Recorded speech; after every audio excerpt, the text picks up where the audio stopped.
தமிழகம் முழுவதும் 37,000 ரேஷன் கடைகள் உள்ளது. அதில் ரேஷன் கடை பணியாளர்களுக்கு தாய்மானவர் திட்டத்தை குறித்தும் இகேஒய்சி திட்டம் குறித்து அரசாங்கம் மன அழுத்தம் மன உளைச்சலையும் கொடுத்து வருகிறது.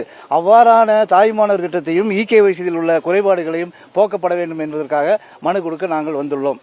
இம்மனுவில் தாய்மானவர் திட்டத்திற்கு கைரேகை அடிப்படையில் பொருட்கள் வழங்கக்கூடாது எனவும், ப்ளூடூத் முறையை கைவிட வேண்டும் எனவும், வயதானவர்களுக்கும் வயது முதிர்ந்தவர்களுக்கும் உடல்நிலை சரியில்லாதவர்களுக்கும் குறைபாட்டில் உள்ள குறைபாடுகளை களைய வேண்டும் எனவும், இகேஒய்சி என்பது தமிழ்நாட்டில் 98% முடிந்துவிட்ட நிலையில் அவ்வாறான முடிவடையாத ரேஷன் கார்டுகளில் உள்ள இறந்தவர்கள் பெயர்களை நீக்க கோரியும், வெளியூர் வெளி மாவட்டங்கள் சென்றவர்களை நீக்க கோரியும், வயதானவர்கள் படுத்த படுக்கையாக உள்ளவர்களை நீக்க கோரியும், அதில் உள்ள குறைபாடுகளை போக்கி இகேஒய்சி முடித்துக் கொடுக்குமாறு எங்கள் சங்கத்தின் சார்பாக கோரிக்கை வைத்துள்ளோம்.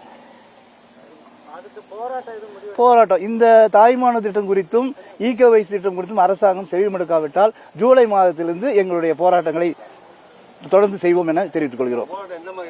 எந்த மாதிரினா கடை இருக்கும், சப்பளை கொடுக்க மாட்டோம், தாய்மான திட்டத்தை அமுல்படுத்த மாட்டோம், நடைமுறை மாட்டோம்.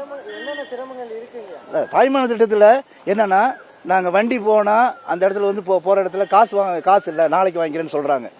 இவங்க டார்கெட்டை முடியும்னு சொல்கிறாங்க. ரெண்டாவது, அந்த இடத்துல வண்டி போகாத இடத்துக்கு தான் நம்ம போயிட்டுருக்குறோம். மிஷின் வந்து வேலை செய்கிறதில்ல. இப்போ கடையிலேயே மிஷின் வந்து ரேகை வச்சா ரேகை உழுகிறதில்ல, அங்கே போகும்போதும் உழுக மாட்டேன்னு சொல்கிறோம். நாங்கள் அது அந்த குறைகளை எல்லாம் களையணும்னு சொல்கிறோம். அடுத்து சொல்லுங்கள். முதியோர்களுக்கான நாங்கள் முடியாதுன்னு சொல்லவே இல்லை. முதியோர்கள் வந்து அவங்க இருக்காங்க, கைரேகை வைக்க முடியல, வளர முடியல, அவங்களுக்கு வந்து ப்ளூடூத் இணைச்சி போடுன்னு சொல்றாங்க. அந்த முதியோர்களுக்காக போடும்போதாவது ப்ளூடூத் முறை எடுத்துருங்க, கைரேகை முறை எடுத்துன்னு சொல்றோம்.